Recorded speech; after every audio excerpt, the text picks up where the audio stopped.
Welcome to Living Well and Getting Better with Ann Beal. This is Christmas time and it's the holiday season. If you have a desire to give and you haven't done it yet before the end of the year, consider this charity, this ministry. It is one of the best you can give to.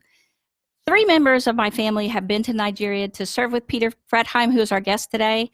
They went to serve over there in his many ministries, orphanages, women's home, just so many things with his whole family. He has 5 children. And Peter has one of the best hearts, and his ministry impacts all of Jos in Nigeria, in my opinion. I have the link on the Facebook page if you would like to give. I have Peter Fretheim here to talk to us today about the last 20 years serving over there in his wonderful ministry in Nigeria. Welcome to the show, Peter. Hey, Ann, great to hear from you, and so glad to be with you today. Well, I am excited too. I know it was hard to organize because you go back and forth to Africa and here, and you're not, I'm so glad you're here in the Dallas area right now, right?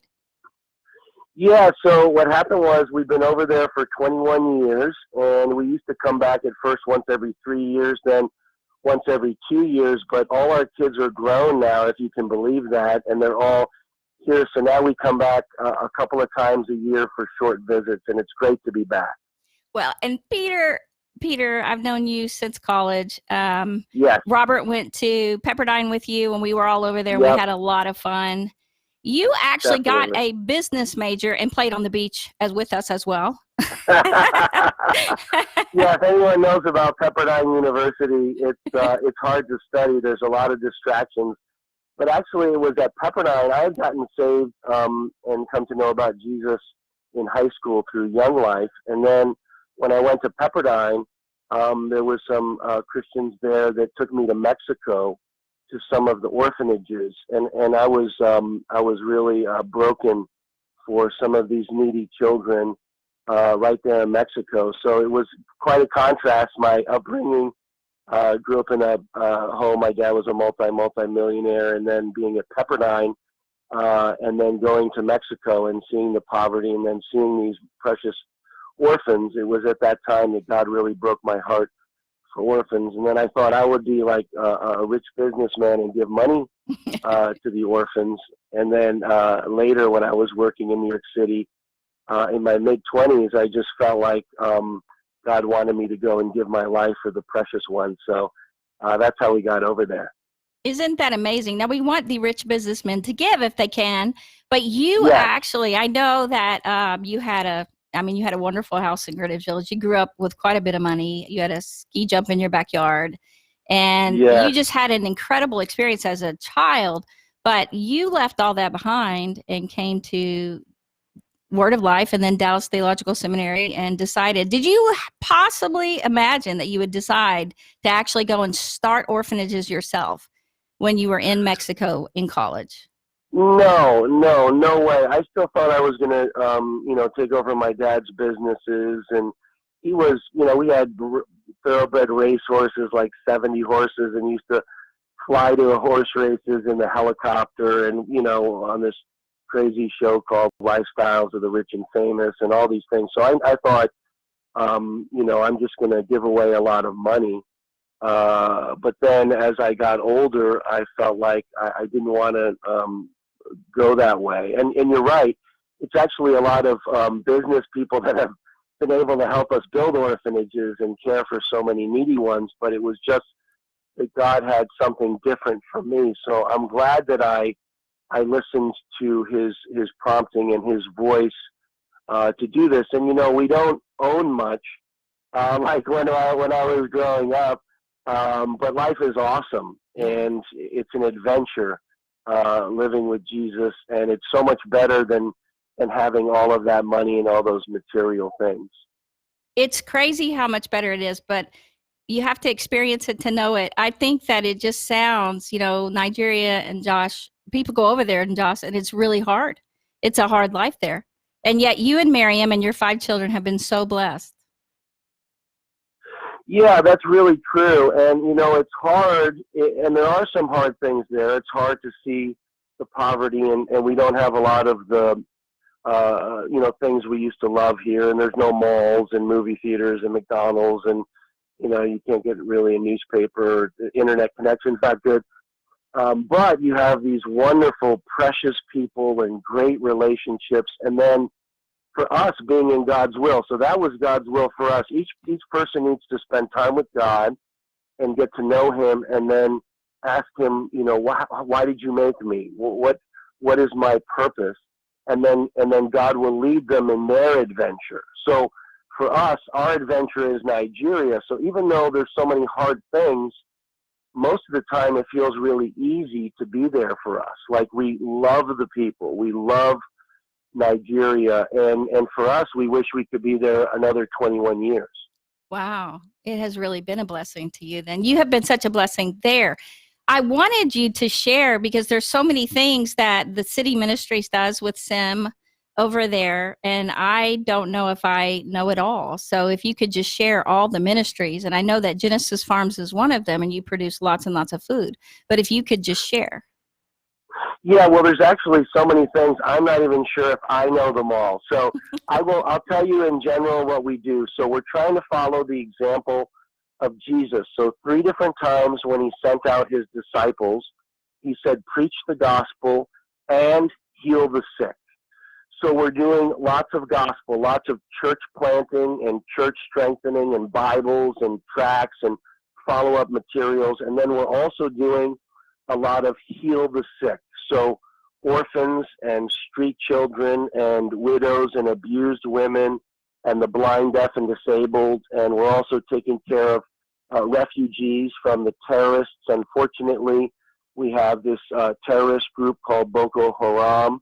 It's been listed as the deadliest terrorist organization in the world. We actually have what has been listed as the 1st and 4th deadliest terrorist organizations in the world. Number 1's Boko Haram, then ISIS, then Al-Shabaab, which is over in Somalia, East Africa, and then we have the Fulani herdsmen that have been listed as the 4th deadliest terrorist organization in the world. And so, unfortunately, because of that, they kill people, they burn churches, they do terrible things. But we're ministering to the refugees. And so, if we're just preaching the gospel, if we're just saying, this is what the Bible says, and we're not taking care of physical needs, then we're not balanced and we're not following the example of Jesus. Or if we just take care of physical needs and we don't bring the gospel, we're not balanced. So we're trying to follow the example of Jesus, where we're preaching and church planting and strengthening, but then we're always looking to take care of the needs of the needy ones and bless them and make friends with them and protect them. We're also doing a lot of advocacy. We use lawyers and human rights lawyers and others to advocate for those who have trouble advocating for themselves. Like the girl that was being held by Boko Haram, and you guys helped free her, right? So we were not able to free her, but there was a girl 2 years ago. Her name is Leah Sharibu, and she was taken by the Boko Haram terrorists up in northeastern Nigeria. And they came in on a February day and with guns and all these terrible things. And then they took 110 schoolgirls captive. Wow. Part of the reason that they do this is Boko Haram means against education or against Western education. They don't want people to be educated. They want them to stay in their ignorance. And so they attack schools, and in particular, sometimes schoolgirls. You might have heard about 4 years ago, they attacked a place called Chibok, which was also in northeastern Nigeria, where they captured 276 girls. But in this case, it was called Dapchi in Yobe State. And they came and they took 110 girls, and then they had them for some weeks. And 5 of the girls died from being smothered, suffocated while they were traveling. And then they returned 104 girls, and 1 girl they would not return, and that was Leah, because she would not become a Muslim. And they said, you need to convert and renounce Jesus and Christianity. And she said no, she wouldn't do that. And she was only 14 years old at the time. If you can imagine how brave she was. She's still in captivity. Recently, there was another proof of life. So she's alive and she's in captivity. But imagine this young girl, 14 years old, now 16, because she's been in captivity for 2 years, standing up to this whole terrorist organization and saying, no, I won't just convert. No, I just won't renounce Jesus. So she's my hero. Yeah. And so that's what happened was I was so impacted by her life.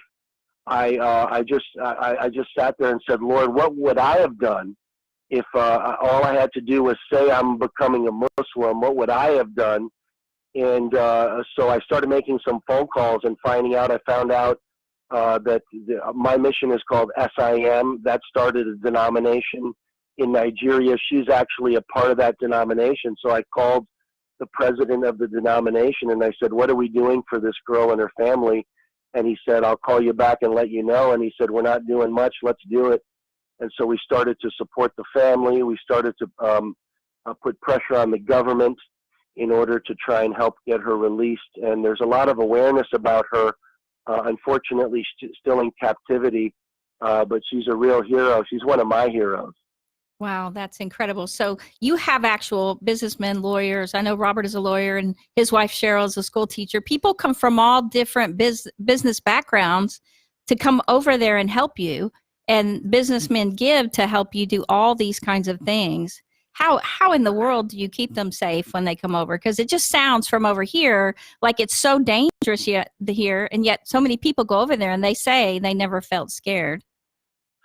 That's right, and you know it is far away, and you know it takes a while to get over there. But we don't go to those really dangerous parts of Nigeria. So that's the northeastern part, unfortunately, where the terrorists are. They've been really marginalized, and so they're way up into the northeast. So we don't go there. We also don't go to the southern parts near the oil, where some people get kidnapped. So we're staying in the central part of the country, and you know, we feel safe and we feel like the Lord is protecting us. But actually, it's so interesting because this is something that so many people ask us, and you can understand why they would. Like, yes. We brought up our kids in Nigeria, and we're still over there, and then people say, you know, why do you do that? And isn't it really dangerous? And so what we say is that, you know, we use our brains. We don't travel at night. We don't do things that we think would be dangerous, but we put ourselves in God's hands. But actually, Christianity is not safe. It's not supposed to be safe. And I can understand why people would say, is it safe? But truthfully, it's not safe. But, you know, Jesus wasn't safe, and the disciples weren't safe. And so our goal shouldn't really be safe. It should be to be with Jesus and to spend time with him and be led by him into this adventure. And if I'm safe, great. And if I die, I hate to say that, like it was crazy, but then that's for the glory of the Lord, and that's awesome. So it's like, it's what his will is. It's actually not being safe. Well, you know, our daughter went there during right before college, right after high school, and it was quite an adventure for her. And it was, you know, for her, it was just so different. She got to stay with the orphans in the compound and go to the AIDS home with the women and go out in the bush, and they swam in the river. And she said there were baboons everywhere and they were taking their lunches. And she had such a great experience. And yet it was like, you know, for her, she never experienced such a thing. And it was a little hard, but to this day, that was her favorite place to go of all the places that she's been. And that is unbelievable. And she did a super job. And she, you know, you can come over and have an impact as a teenager or as an older person or even as a child. We've had several families come and bring their kids. So it's a blessing if you just, you know, and you could be like super skilled or have no skills, just coming over and loving orphans and being kind to people. And what happens is they know that these people have come from far away. And so as you're just, you know, touching them like Jesus, you know, touched the leper, put a hand on their shoulder and caring about people and listening to their stories, but also sharing our own stories because they're so interested in that. And then praying for people or kicking a soccer ball with people. These are ways that you can minister around. And it's the same in Mexico, where I first went. It's the same in Nigeria. But it's even the same in the U.S. And, you know, showing some kindness to people. And it's kind of crazy. I like going to restaurants and other places, and I'm nice to people. Hey, Peter, we have to take a break right now. And go ahead. when we come back, we want to talk about Genesis Farms. So just hold on. We'll be right back. Stay here.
Hey, Pete, you there?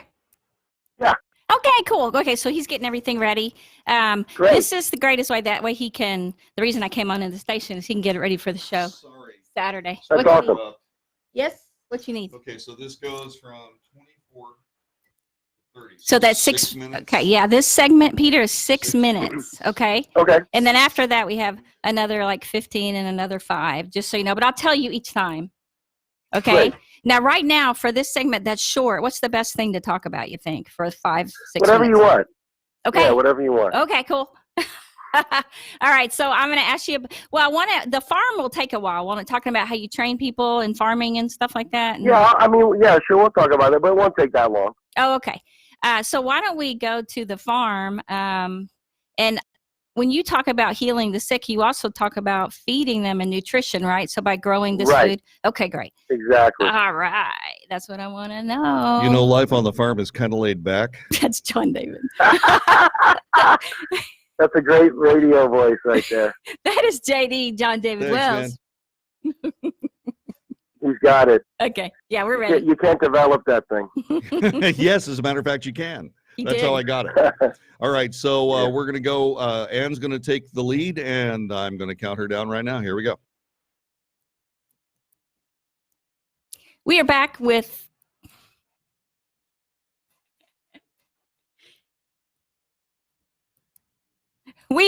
Peter Fretheim from Sim Ministries in Nigeria and City Ministries that he does there, telling us all about all the ministries there. And if you have not given yet, we just want to encourage you to do that. We have the link on the Facebook. I'll let Peter share it in detail. Peter, welcome back. Thanks so much. Great to be with you. So can you share with us about the Genesis Farms project that you have? Besides the orphans and all the things you do, this is all part of that. Yeah, so what happened is we take care of a lot of people that have trouble feeding themselves. And so we realized early on that we had to do something to help produce a lot of food. And when possible, also help people be able to farm and take care of themselves. So this is the time of year when we buy grains in bulk.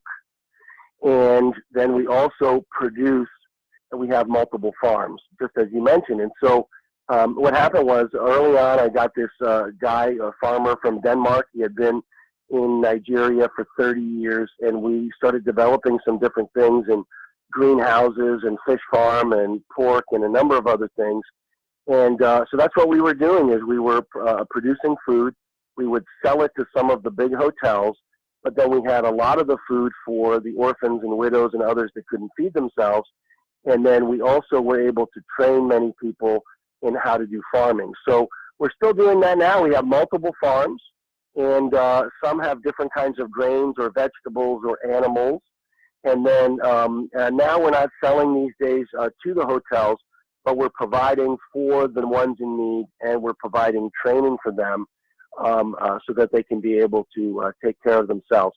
So food is one of the biggest ones, and because a lot of these people, like the refugees from the Northeast, abused women, some that have come out of sexual trafficking, and others, they're just trying to take care of their children, and they're trying to get well emotionally, physically, spiritually. And and many of the street kids and orphans, they actually cannot feed themselves. So we have to provide so much food. But for the able-bodied ones that are willing, we're able to give them some training through some of the Westerners and the amazing Nigerians we have. And then they're able to go and then often take care of themselves on the feeding side. So that's awesome part of the ministry. When Katie went there, you had about 400 orphans that you took care of. I know that was, 8 years ago. So how many now, you think? Well, we still have about that many full-time, and then we've had many that graduate, and then we have many part-time. So the way that it works is some live in one of our dozen centers full-time, and we have like house parents, like aunts and uncles that take care of them. So it's like a family situation. We try and make it as much of a family situation as possible, and then we try and graduate them. So we're training them about the Bible and about Jesus and about life, and we're giving them an education. First, they have to learn how to read and write and speak English, and then they're getting an education, and then we're helping them transition where they're on their own, living somewhere in the church, members of a church, and then they're working. And so we also have some hundreds now that have graduated, and then about the same number with us full-time. And then we have about 12 or 1,300 needy children part-time that we're helping in one way or another. And the farms really help with that. Tell me how your farms have evolved. We have about... So they've evolved because we do more of them now. So wherever we have a center or the refugees, we try and help develop a farm together with them. So now we have multiple farms. Before we had one big farm, and now we have 7 farms. And so we're doing multiple feeding, both crop and animal initiatives. And I know that you found out a lot of better ways. Like I know you have greenhouses now as well. Yes. Yeah, that's right. And so we've done greenhouses, and sometimes some of those things were too complicated for some of the average people. So we've made it in a way where people can be doing it even if they don't have a lot of education. Some of those things it took like the Western farmer who had been here for 30 years to really run. So we've been able to make it where it's much more simplified for people, and it works well. Oh, that's wonderful. I'm amazed how you've come so far and things have evolved over time. In 21 years, you've learned a lot. I have to say that one of my favorite books I ever read was the autobiography of George Muller, and his orphanages all over Bristol, England, and God answering prayer and providing for him. So I'm just amazed when I hear you talk about, and I knew you back when, and so I know Pepperdine was so blown away. They gave you the Waves Award. What did they call that? The Spirit of...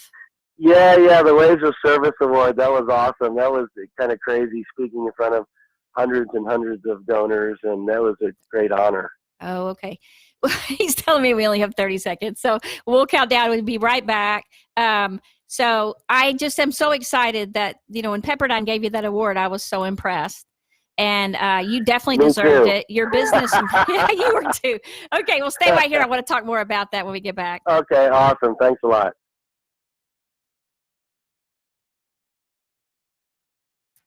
The clock goes backwards. Okay, I won't look at the clock. It was good last time.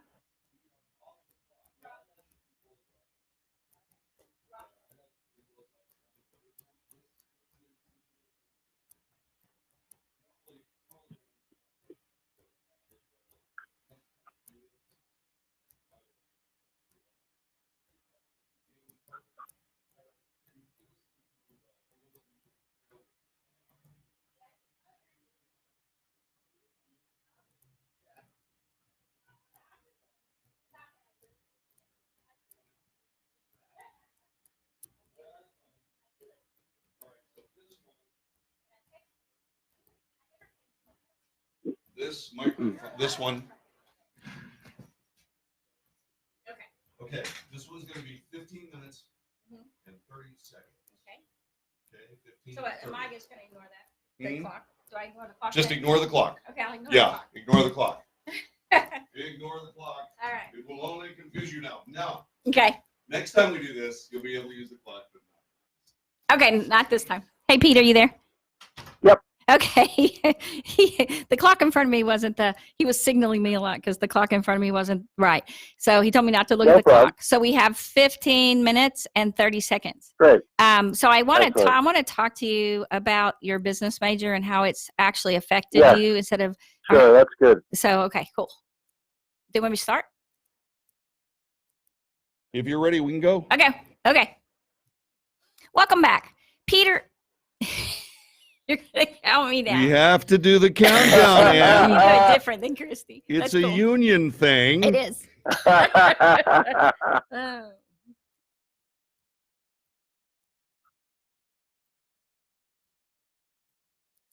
Welcome back. I have Peter Fretheim with Sims Ministry. Peter, I know that you have said that you run your ministry more like a business because you're a great business major from Pepperdine. You run it more like a business than a ministry? Yeah, well, definitely, I mean, both. But my dad was a successful businessman, so I learned business and then came and studied business at Pepperdine. So when I came over, I started doing things a little bit differently and had lots of business supporters and then did run things kind of like a business over there and did things like, we're able to develop those farms, also start a number of small businesses. And then running things as a business has really helped us. So to stay organized and on top of things. So I'm so grateful for my upbringing and then also for my time at Pepperdine. It was really, really great training. And part of that Pepperdine major, for that business major, they actually have you run a business as part of the program, right? You run a business and you keep up with the profits and loss and all of that. Did you do that in that program? Yeah, so there's lots of things like that. There's the business side where you're running business and the technical side of it. And then there was also in our major a lot of public speaking and relating and communicating. So if you want to be good in business, you have to be good from the technical side, but you also have to be with people. And so a lot of times someone's really good on one side or another. And then that's actually the team that we developed over there. I have about 6 really great Westerners, and now we have 126 Nigerians on the payroll, which is, awesome. And but I surround myself. So I'm better on the people side and the speaking side, and I need the technical people near me. So I have accountant types and admin types around me to develop the team. I would think it'd be hard for you coming out of that business kind of worldview. You already have your Christian worldview and you've got the business worldview. It'd be hard to not run it like a business with all that knowledge that you have. Yeah, definitely. And, that really, like I said, helps. And so we do things a little bit differently than some of the other missionaries. The other missionaries are awesome. They have their own way of doing things. And we have our way of doing things. But yeah, it's working really well. Well, it's gotten so big and you've had to train people and you've trained so many people over the last 20 years so that you can step back and be able to just kind of run it and be a prayer warrior for it and not have to be right in the middle doing all the detail like you used to do. That's right. Nobody has all of the gifts and abilities. So I had to bring people into the team that were good at things that I'm not good at. So, and then the same with, delegating. And over there, the people are so amazing. They just need a little encouragement, a little equipping, and then they flourish and they blossom. So that's just one thing that I did learn in business is you got to build a team, and you need people there that aren't just exactly like you. And then you need to delegate, and you need to empower people and let them move forward. So we have about 24 just incredible national Nigerian leaders that do amazing things and are way more gifted than I am. And so I'm much more of a director in directing on how those things go. Did Dallas Theological Seminary, in everything you learned there, did you learn, I mean, is that a lacking side of preparing people for ministry, that they don't really talk about running it, I mean, having that business knowledge so that you can run it? You know, I think for at Dallas Seminary, I learned so much Yes. about theology and the Bible.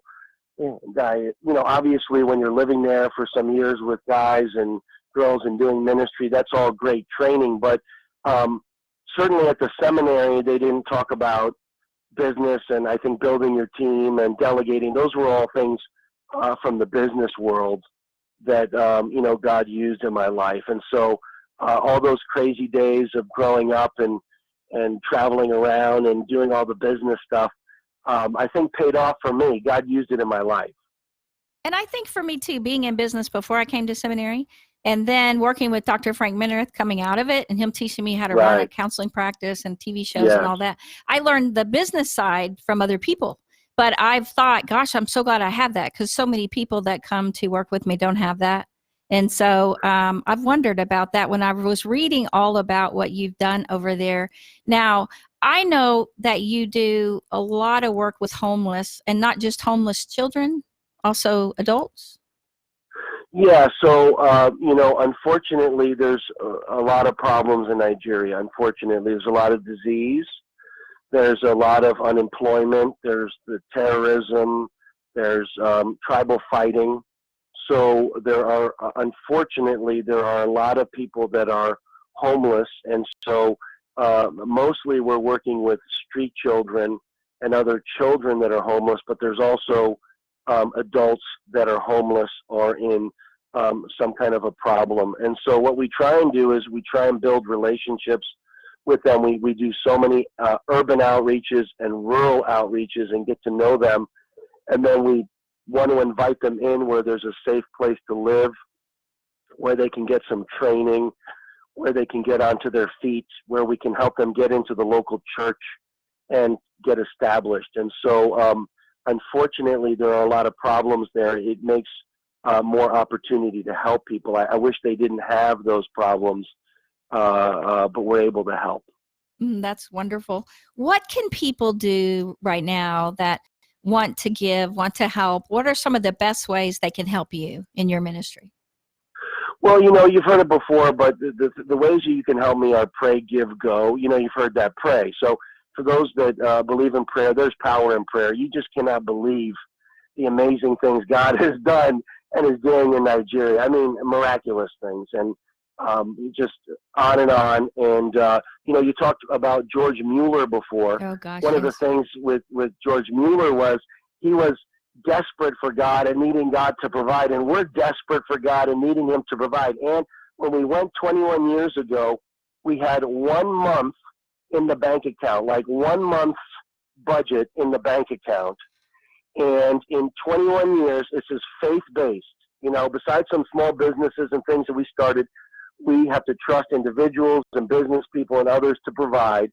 And in all those 21 years, we've been able to provide 3 meals a day for all these needy people, and education. Over there, you go to school. If you don't pay the school fees, because it costs money to go to school there, they kick you out. So the Nationals, are kicked out all the time. None of our children have ever been kicked out of school. We've always had money. We've always had money for medicine and operations. We've always had money to pay our staff. It's a miracle, right? And then when you look at our bank account now, guess how much we have extra in the budget in the bank account right now? Well, how much? About a month. You're I a month mean, I'm ahead. just telling That's you. amazing. I'm just like a month ahead. So we trust God in 21 years of George Mueller, crazy, amazing blessing. Yes. But he does it through individuals. So, but the first one is prayer, because there's power in prayer. And that's how you can minister to thousands and thousands of people over 21 years, and God just work it out somehow. I mean, miraculously. Well, and then the second one is to give. Giving right now this is the time where we have to buy bulk grains for the food to add to what we grow in the farms. It's the cheapest that it is all year. So if anyone wants to help, you can buy a 220 pound huge bag of grains for about $100. So this is the time of year because it doubles in price in a few months. So this is the time. And then the last one is go. We say pray, give, go. Come over and visit us. It's an adventure. It's maybe not totally safe, but it's awesome. It's awesome. Well, it gives you a little excitement to think about being so brave. I've had people who went to Dominica and they had tribal people that had, those dolls that they were, what do you call those? That they were stabbing with pins. Oh, yeah, little voodoo dolls. Yeah, voodoo dolls. And they told them they were going to cast spells on them. And it kind of freaked them out. But then they all prayed and they were signed. And that was like the worst thing that happened. But, it's such an exciting thing to go. And I would encourage you to do that when you can. When is the best time for people if they were going to go? Really anytime, so for school teachers and people in school, it's going to be like the summer because there's more time available. But really anytime. We have 2 seasons in Nigeria. We don't have, the 4 seasons like here. We have rainy season for half the year where it rains like sometimes every day. And then we have dry season where it never rains. Wow. So, you might come and it might be a little rainy. That's okay. Or it might be kind of dry. But really any time of the year is great. Well, and you have things for them to do no matter what time of year they come. That's right. And no matter what their background is and no matter what their skill level is, we have things for anyone to do. And, sometimes people come and let's say they're a computer person. Well, they could teach computers to our staff and to the children. Or maybe they're a medical person. We do a lot of medical. Or maybe they're a school teacher. They can teach. Maybe they like construction. So really, or sports. There's just whatever they're into, there's a place for them. And I know that the environment, you bring a lot of teams over there. A lot of people come a lot, right? Is it teams of people usually? Like you'd put them with a group or would they be by themselves, like on the way over? Yeah, so it's a mixture. So sometimes it's an individual, and then we've had a team as big as 33 people. So it all just depends on what people want to do. Probably the average team is maybe like about 7 people, something like that. But it varies depending on what's good for them and their church or their group or their family. The kids' sports, I know it's City Sports Ministry. Is that one of your ministries there? Yeah, that's right, because sports is such an amazing bridge for the gospel, like everywhere. It doesn't matter what religion you are. It doesn't matter if you're educated or not educated. If you bring a soccer ball over there, and you come in and you start playing soccer and you care about people, you have an instant ministry. So we do tons of soccer. There's also some volleyball, a little bit of basketball. It's hard because there's very few basketball courts. But the main universal one is soccer, which of course they call football over there, which is a little confusing because, I guess it is football, but it's different. Yeah, because you're kicking it with your foot. It would be football. Yes. Right. But football to us is what I just watched yesterday, which is pretty awesome. Oh, yes, except we lost. Cowboys so lost. That was so sad. The Eagles won. My family was all I'm a excited, Giants fan. Yeah. I'm a Giants fan, married to a Cowboy Giants. fan, so it's rough. Yeah. Did the Giants win? I don't know. They did, but they're terrible. You know what I mean? They're terrible. The Cowboys are way better. They're just underachieving, unfortunately. They are very underachieving this year. They had lots of, I had a guy yesterday. He said, come on over. I'm going to burn the Cowboys flag. I'm like, what? No, not yet. They'll up. Turn it around. They're so telling gifted. him. They'll get a little different, tweak the leadership and watch and see what happens. That's what I was saying. Don't give up. Don't give up. Well, I wanted to share the link, and I know what is the best link for people to find you and give? Well, so our mission is SIM, so that's S like Sierra, I Indigo, M Mary .org. So if they go to sim.org, and then the project is called City Ministries Nigeria, and it actually has a number. It's 85550, but just by the City Ministries Nigeria, they can find it. And like I said, our huge push now is for bulk grains because we can buy them so cheap. So if anybody does want to help out, $100 buys a huge bag of grains where we're able to feed people that can't feed themselves. So, even considering that would be awesome. that is wonderful. And it is real easy. They make it really easy there to give. And I just encourage you, when you read the autobiography of George Mueller about his orphanages and his desire to show the world that God answers prayer. Amen. He did it through that orphanage. He wanted to start an orphanage and not ask for anything, but just pray.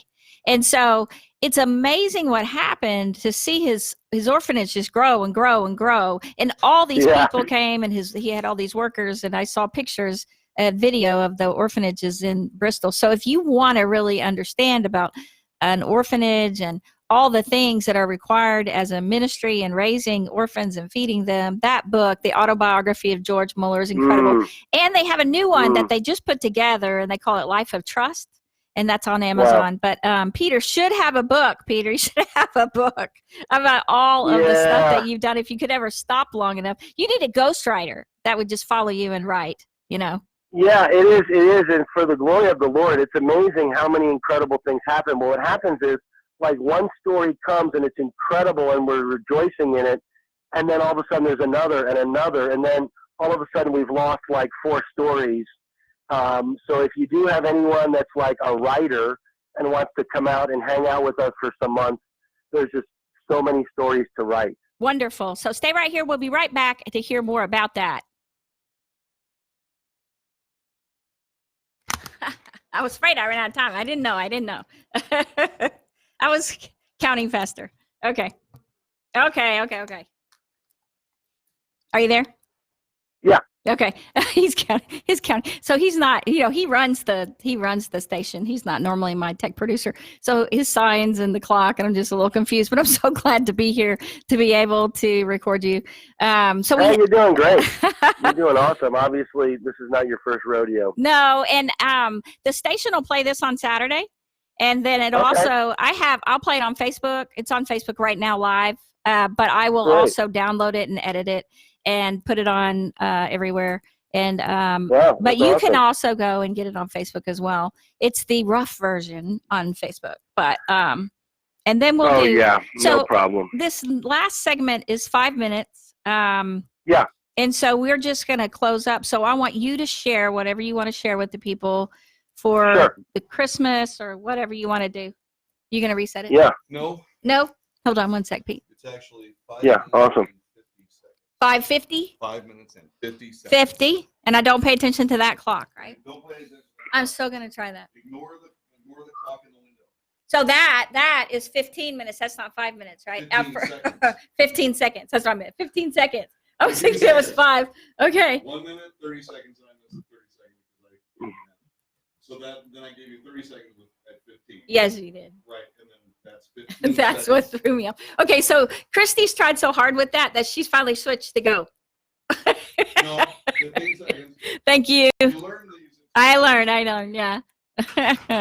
Oh, sorry, Pete. It's funny. I can only laugh. It's funny. He's such a nice guy. He's so great for me. That's awesome. Well, and I know that you didn't have time to come. If you're ever in town and you have time, you should call us. We'll get you on video, and it'll be awesome. We can have a lot of fun. Okay. That's awesome. All right. So I'm going to introduce you, and then I'm going to kind of let you share, and then I'll just kind of interact with you. Okay. All right. Great.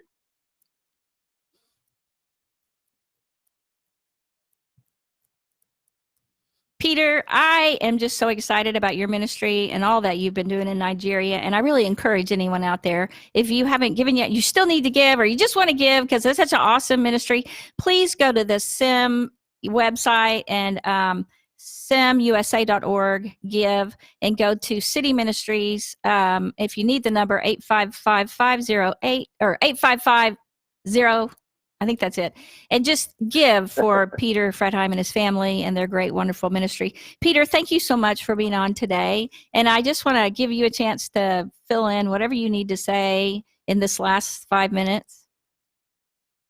Yeah, definitely. So first, awesome being on. And as far as the giving goes, it would go towards like grains and food for those who can't feed themselves. It wouldn't actually go to us.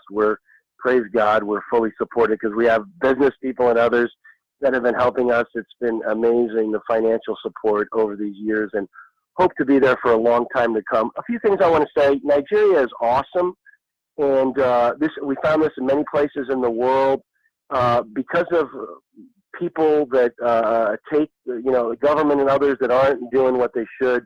People don't have opportunities. The Nigerian people are amazing, and they're people of faith.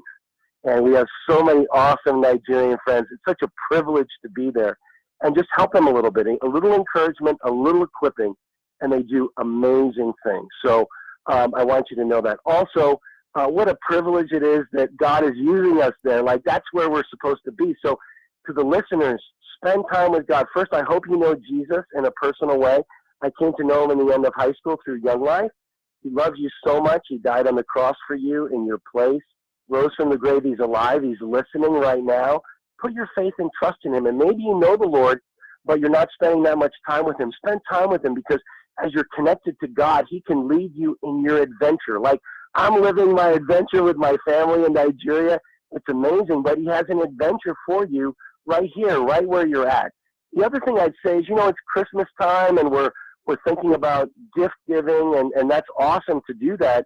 And let's think about those around us and being kind to them. Like, in my time home, I've only been home 10 days, and I'm just like, I'm naturally kind of friendly anyway. It does come naturally, so it's not that easy for people. It doesn't come natural, but just be nice to people. Like, be kind to people, like at restaurants, and tell them they're doing a really good job, and find ways to encourage people. And then a lot of people go, wow, you're so nice. Why are you so nice? I'm serious. It's like people somehow have stopped being nice. And so just by being nice, you can have a testimony. And then I just say, hey, I just want you to know Jesus loves you. You might have heard that before, but I want you to know he loves you. And because I've already been nice to them, they're like, oh, all right. And so they accept that. And so, time with God, and then looking for ways to encourage those around you. And the Lord has a great adventure and a great ministry for you. So you can be involved in Nigeria as you pray. We need your prayers. If you want to give, if you want to come and visit us, but you also have your own special adventure with Jesus right here. That is wonderful. And I think letting them know all the things that they can do, really to just put Christ back in Christmas, to enjoy themselves in a different kind of way. Because I know for you, the life you had over here growing up and at Pepperdine and afterwards, I mean, you experienced all the good things in life, you thought, until you went into ministry and went over to Nigeria and have experienced this life over there. And I know you love it so much that you have a hard time staying here. You constantly go back. Right. Yeah, that's right. Because, see, it's so interesting that people that don't have a lot of money think that money brings happiness. Money, you need money to live. It's a tool, right? And we need to be generous and give it away. But money does not bring happiness. It brings fun, but it's not lasting. It's not tending to our souls and our spirit. And so it's about Jesus. It's about spending time with him. It's about being led into the job and the ministry and the relationships he has for us, because he knows how he made us. And see, then that's what brings fulfillment. And then if you're blessed financially, then you're being super generous, and because then it doesn't bring that longing and that satisfaction that only Jesus does. And I just, I'm so glad you said all that, because my show, Getting Better, is all about helping you get better and understand that it's not money that makes you better. It's all the wonderful things in life that God has to give you. Yeah. And it isn't the success that you think of. Those people are not the people I have on. The successful people I have on are the people that have found that secret to life, have that incredible joy and a full life, and they're happy. Amen. And that would be you, Amen Peter. to that. Well, amen to that. Thank you so much, Ann. Oh, you're welcome. And thank you for sharing. And I just wish a Merry Christmas and a Happy New Year to your family, your whole family, and all your kids. I can't believe they're grown. It's just amazing. They have jobs here in Dallas, and they're just doing so wonderful. So you just take wonderful care, and thank you for blessing us today. And we just asked again, simusa.org/give, and Peter Fretheim City Ministries. We want you to give it to them, 85505. Take care. We'll see you next week. And remember, keep getting better.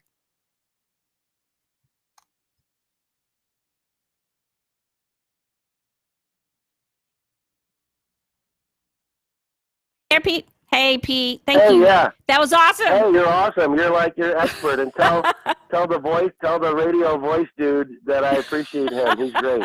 John David Wells, I sure will. He's It's laughing a pleasure, out there. man. Thanks very much for showing up, and nice job today.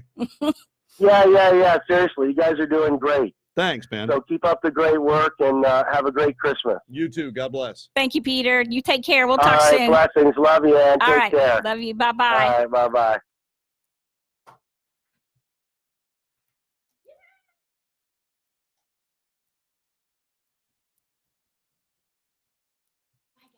Thank you. Merry Christmas. And Happy New Year. Remember, keep getting better.